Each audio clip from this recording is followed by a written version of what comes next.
बिस्मिल्लाहिर्रहमानिर्रहीम। अस्सलामुअलैकुम। तो कैसे हैं आप सब लोग? उम्मीद है कि आप सब लोग खैरियत से होंगे। तो आज हम बनाने जा रहे हैं मटन यखनी, और बहुत ही इजी तरीके से और बहुत ही मज़े की यखनी रेडी होती है। तो देखते हैं इसे बनाने के लिए हमें क्या क्या चीज़ें चाहिए। सबसे पहले मैंने एक स्टील की देचकी ली है। इसमें मैंने स्मॉल साइज़ की प्याज को बारीक बारीक कटिंग कर लिया। फिर मैंने 2 टेबलस्पून इसमें ऑयल शामिल किया, और हमने इसको करना है मिक्स। और लाइट से जब गोल्डन ब्राउन कलर आना स्टार्ट हो जाएगा तो उस स्टेज पे हम इसमें शामिल करेंगे मटन में इसमें शामिल करूँगी हाफ़ के जी, जिसको आधा घंटा पहले मैंने नमक और सिरके वाले पानी में रख दिया था। फिर इसका सारा ब्रेड सेपरेट हो गया था। फिर मैंने इसे वॉश किया और फिर मैंने इसमें शामिल कर दिया यखनी में। तो यहाँ पर अब हम इसकी जो है प्याज में ऑयल में 3 से 4 मिनट करेंगे इसको कुक। 3 से 4 मिनट इसमें कुक करने के बाद मैंने इसमें शामिल किया था 2 टेबलस्पून भर के अदरक लहसुन का पेस्ट, क्योंकि यखनी में अदरक लहसुन जो है वो ज़्यादा यूज़ होता है। और यहाँ पर 3 से 4 मिनट हमने अदरक लहसुन का पेस्ट शामिल करने के बाद भी इसको करना है अच्छे से कुक।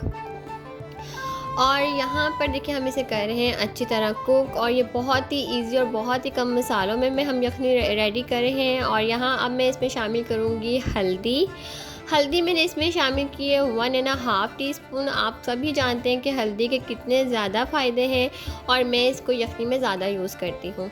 तो यहाँ मैंने हल्दी शामिल करने के बाद 1 टेबलस्पून या 2 टेबलस्पून हम इसमें पानी शामिल कर दिया था, क्योंकि हमने इसको हल्दी के साथ भी करना है कुक।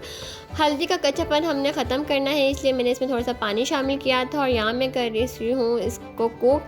जब हमने जो 1 टेबलस्पून इसमें 1 से 2 टेबलस्पून हमने इसमें ऑयल शामिल किया था, जब वो ऑयल हल्का हल्का सेपरेट होना स्टार्ट हो जाएगा तब तक हमने इसमें इसको भूनना है। अब यहाँ पर देखिए हमने अच्छी तरह इसकी भुनाई कर दी है। हल्दी शामिल करने के बाद इस स्टेज पर हम इसमें पानी शामिल कर देंगे।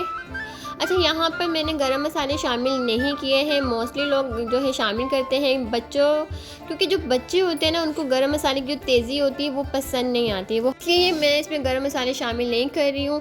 अच्छा, यहाँ पर मैंने जो है देचकी भरकर इसमें पानी शामिल कर दिया था। थोड़ी सी बस जगह छोड़ी थी ताकि ये नीचे ना गिर जाए। तो क्योंकि मैंने इसे पकाना है 2 से 3 घंटे, अच्छी तरह मैंने इसको पकाना है हल्की आँच पर, क्योंकि जितना ये रिस के हल्की आंच पे पकती रहेगी उतनी ही ये हेल्दी होगी, और टेस्ट में तो इसका जवाब ही कोई नहीं है। तो यहाँ पर देखिए मैंने इसे देचकी भर के इसमें पानी शामिल कर दिया। सबसे पहले पास ही खड़ी रहूँगी, इसको बॉयल आने दूँगी। उसके बाद जो उसके ऊपर झाग आएगा वो सारा निकाल लूँगी, और फिर मैं इसको कवर करके 2-3 घंटे के लिए पकने के लिए छोड़ दूँगी।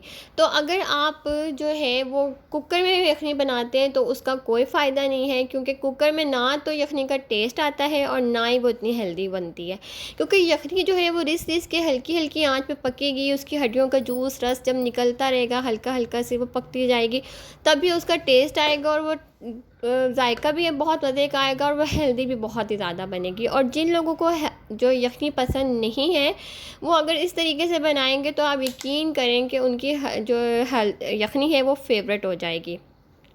तो यहाँ पर देखिए ये अच्छी तरह पक गई, और मेरी जब हाफ़ पानी यहाँ रह गया था इस स्टेज पर मैंने देखिए मेरा गोश्त भी जो है वो अच्छे से गल गया था। पानी भी जो है काफ़ी हद तक थिक हो गया हुआ था, जितना आपने उसको पतला रखना है। तो यहाँ पर जो है मैं इसको चेक करूँगी बोटी, और इतनी गल गई है बोटी जैसे मक्खन मलाई होती है, इतनी हमारी जो है ना इसकी बोटी गल गई थी, ताकि बच्चों को भी खाने में ना आसानी हो। तो यहाँ पर स्टेज पर मैं इसमें शामिल करूँगी नमक हम टेस्ट के मुताबिक शामिल करेंगे। मैं इसमें 1 टीस्पून नमक शामिल कर रही हूँ, पिंक सॉल्ट है। और यहाँ पर मैं इसमें हाफ़ टीस्पून शामिल कर रही हूँ काली मिर्च। आप चाहे इस स्टेज पर आप इसमें गरम मसाला भी शामिल कर सकते हैं, या आप काली मिर्च की क्वांटिटी ज़्यादा कर सकते हैं।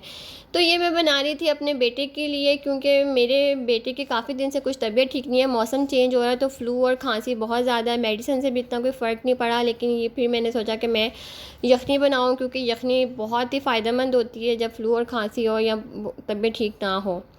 तो चाहे आप इसे ऐसे ही बच्चों को पिलाएं या ख़ुद भी पिएं, अपने घर में सबको पिलाएं, क्योंकि मौसम चेंज हो रहा है आगे आगे, तो ये ज़रूर बनाएं अपने घर में। तो यहाँ पर मैंने इसमें देसी घी शामिल कर दिया था इसको मज़ीद और हेल्दी बनाने के लिए। तो यहाँ पर हमारी रेसिपी हो गई है कंप्लीट। तो आप सेम इस तरह से बनाइएगा और फिर मुझे बताइएगा कि कैसी बनी। तो बहुत ही सिंपल, बहुत ईज़ी और बहुत ही मदद की यखनी रेडी होती है। आप इसको सेम रेसिपी में को चिकन में या मटन में भी इसकी यखनी बना सकते हैं। और यहाँ पर अगर आप बड़े खा रहे हैं तो इसमें पिसा हुआ गरम मसाला शामिल कर लें, या फिर आप जो है काली मिर्च ज़्यादा यूज़ कर लें। लेकिन जब आप मेरे इस तरीके से बनाएंगे तो आपने खड़े गरम मसाले यखनी में शामिल नहीं करने, सेम इस तरीके से बनाना है और बताना है, और इसका टेस्ट देखना है कि कितना मज़े का टेस्ट आता है। तो यहाँ पर मेरी हमारी रेसिपी होगी है कंप्लीट। वीडियो अच्छी लगी हो तो मेरी वीडियो को लाइक करिएगा, चैनल को करिएगा सब्सक्राइब। तो इसी के साथ मुझे इजाज़त दीजिए। अपना ढेर सारा ख्याल रखिएगा। अल्लाह ताला हम सबको अपने हिफ्ज़ व अमान में रखे, बुरे लोगों से, बुरी नज़रों से बचा के रखे। आमीन सुम आमीन। अल्लाह हाफिज़।